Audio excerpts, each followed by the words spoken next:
Hey guys, Zom Fox here, and today we're going to be doing the review of the Week 7 Players of the Week for the USFL 2022 season.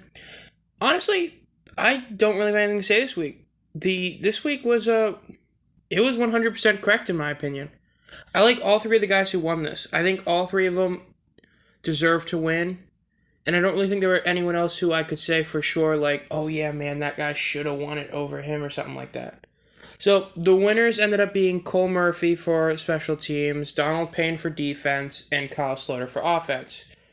Now, let's just start with Kyle Sloter because for those of you who follow my channel, you know I don't really like the Breakers that much. Kyle Sloter was the best this week. This week didn't have a lot to offer. The four finalists, he was pretty clearly the best of all of them. He did only have 182 yards with 2 touchdowns and 15 for 24. But it's just, like I said, this week there wasn't really that many other players that I would say for sure were better. So I'm actually okay with Slaughter winning this. I could see maybe an argument for Bo Scarborough, but even then it's just, I think Slaughter did deserve to win the award. So I'm okay with him winning it.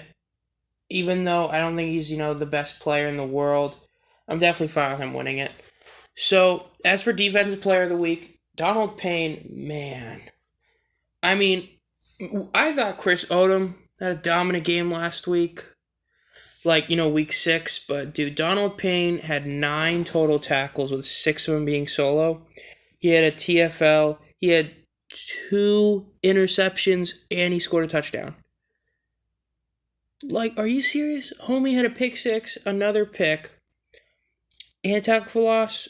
I mean, it's just like last week. The only reason the Gamblers were really in the game was because of outstanding defensive performance. Let's be real, no one else was close. The other finalists, I know that, there were a couple guys who were pretty solid. I know, Drayvon Askew Henry had a couple picks, and, Jaquan Bailey had a forced fumble and a sack and stuff. But dude, Donald Payne, you have 2 picks and a TFL. Yeah, he should have won it, and I'm glad he did. And then lastly, for Special Teams Player of the Week, you know how Cole Murphy had the record for the longest USFL kick last week, and that's why he won it? And I was like, yeah, I can see it. Yeah, he wasn't perfect. He only had 4 out of 5 field goals made. It's just that one of them was 60 yards.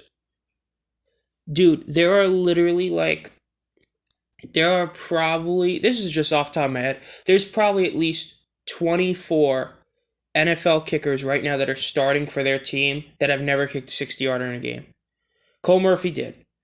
That single kick almost guarantees that he will be at least trying out for a roster spot in a couple months. Almost guarantees. It's the record for the longest kick in the USFL. He 100% deserves it. I know there are some other guys who are pretty good. I know Bobby Holly had a touchdown run on a fake punt. I know Luis Aguilar had an outstanding kicking game. He went 7 for 7 on kicks. But dude, Cole Murphy kicking a 60-yarder. When I saw that, I was like, dude, no way he made that. I thought it was such a dumb play. I was like, well, here's Jeff Fisher trying to kick it again. And then it went, and I was like, man, this dude's legit. So yeah, overall, that's it for this week's players. They were all 3 of them were fully deserving of this award. The fans 100% got all these guys right. They didn't, give favoritism towards the Stallions for being, the best team in the league. They didn't, make some weird pick. All 3 of these guys 100% deserved it, and I'm glad that they won it. So overall, this has been Zom Fox. If you enjoy this content and want to be notified as soon as I upload any videos, make sure to subscribe and hit the bell. And as always, have a great night.